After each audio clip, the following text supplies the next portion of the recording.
The labyrinth in the inner ear generates a constant stream of afferent signals.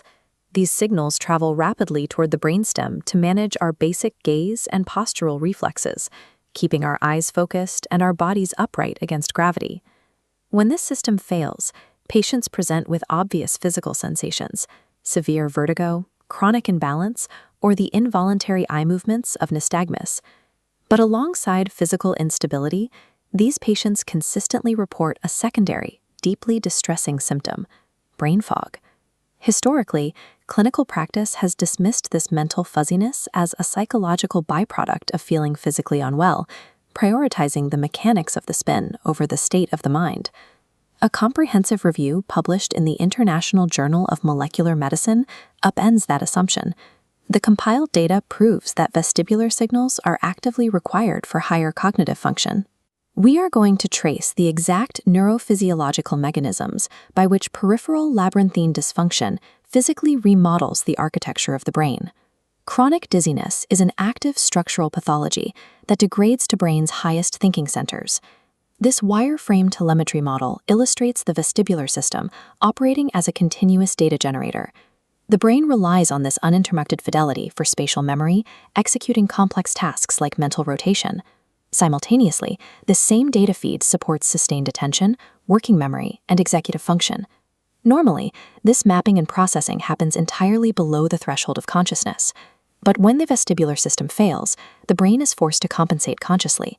Severing this raw data stream triggers a sequence of specific destructive neurological responses, beginning with direct physical deterioration. A mind's ability to map an environment and maintain focus is entirely dependent on uninterrupted inner ear data. This 3D model displays 4 neural pathways bridging the vestibular and limbic systems. During a sudden deafferentation event, a loss of inner ear input, these pathways go dark. This silence deprives the limbic system of electrical stimulation. In bilateral vestibulopathy, this causes marked bilateral hippocampal atrophy. This measurable shrinkage in the hippocampus corresponds directly with severe deficits in spatial memory tasks observed during clinical testing. While losing one labyrinth causes significant impairment, the brain can often recalibrate. A bilateral loss strips away the input entirely, dismantling the foundation the brain uses to orient itself in space. Peripheral vestibular deafferentation dictates measurable physical brain shrinkage. Beyond structural atrophy, chronic instability introduces a secondary threat. The constant fear of falling acts as a sustained, relentless physiological stressor. This clinical flowchart illustrates the glucocorticoid cascade hypothesis, starting at the initial vestibular deafferentation. The acute loss of balance input signals continuous physical threat, causing hyperactivation of the HPA axis. This persistent alarm state floods the brain with neurotoxic stress hormones, targeting hippocampal tissues. This toxicity triggers neuronal cell death and severely impairs synaptic plasticity, the ability of neurons to adapt and form new connections.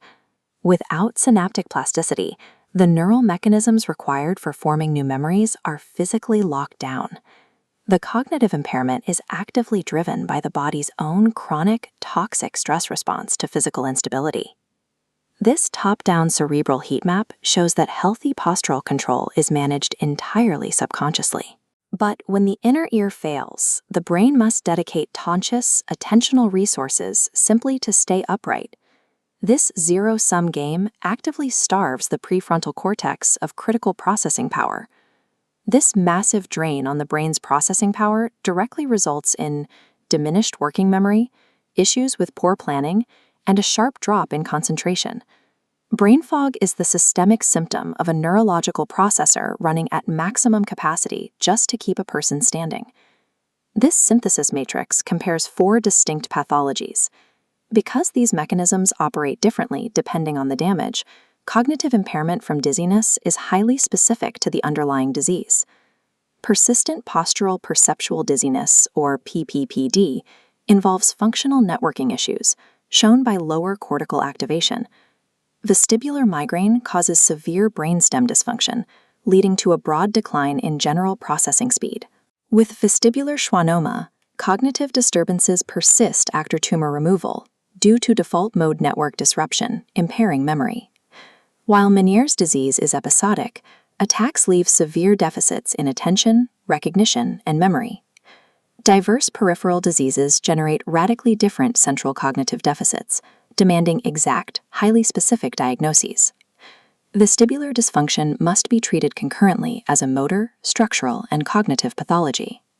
Treating the physical vertigo alone is insufficient for restoring a patient's baseline functionality. Routine clinical assessments must integrate comprehensive neuropsychological evaluations for memory and attention to capture the true scope of the disability. Rehabilitation must be multidisciplinary, featuring targeted cognitive therapy explicitly designed to address the spatial and attentional deficits caused by vestibular loss. As the global population rapidly ages, the medical and societal implications of this data extend far beyond chronic dizziness. The vestibular system serves as a foundational gateway to understanding broader brain aging and cognitive preservation. Advanced imaging is opening a critical new vector of research, linking age-related vestibular dysfunction directly to the onset of age-related dementia.